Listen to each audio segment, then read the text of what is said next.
তো গায়স কি অবস্থা?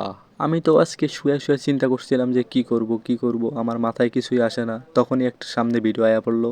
তো আমি আর বিলম্ব না করে ভিডিওটা প্লে করে দিলাম। আমি এটা সেকেন্ড টাইম আসছি। আচ্ছা বন্ধুরা, ওনার ফেসটা আসলে আমরা ঢেকে রাখছি, কারণ হচ্ছে উনি পারমিশন আমি পর্দা করি, আমার জামাই মারবে তো প্লিজ দেখালে বাবা। আপনি পর্দা করেন? হ্যাঁ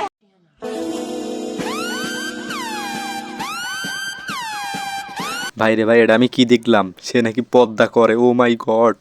আরে ভাই, এগুলো তো এভেলেবেল চলে, এখন আমরা নতুন কিছু ট্রাই করব, মানে একসাথে কি সবসময় ভালো থাকে কন?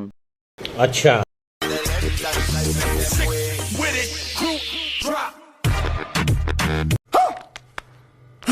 এই রে গোষ্ঠী মারছে, পোলাপান পয়দা করার এটা আবার কি টেকনিক? এদিকে আমার অডিয়েন্সরা কিন্তু খুবই দুষ্টু, তারা উল্টাপাল্টা দিকে খালি ফোকাস করে। তো ভাই এই ভিডিওতে কিন্তু আবার উল্টাপাল্টা দিক নাই, ফোকাসটা কিন্তু ভিডিওর দিকেই কইরেন প্লিজ। ঠিক আছে समझिया। मेरी तरह तुम भी कभी प्यार करके देखो ना। কি রে ভাই, কোন বালার ক্যামেরাম্যান লয়ে আইছে বুঝলাম না, এত সুন্দর তামিল সিনেমা শুটিং, আহ আবার কষ্ট লাগে। Emotional, damn it! সে নাকি সাকিব খানের থেকেও ভালো পারফরমেন্স করতে পারে, আই মিন খাটে না মাঠে আর কি। বাংলাদেশের সুপারস্টার যদি শাকিব খান হয় তাহলে জাফলং এর সুপারস্টার আমাদের রমজান ভাই।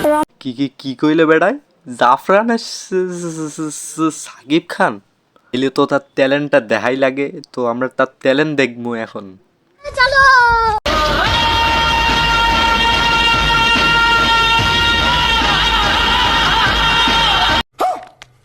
মারাত্মক ট্যালেন্ট স্যার, মারাত্মক ট্যালেন্ট। এই ট্যালেন্ট দেখলে আমাদের সাকিব খান যা কইব।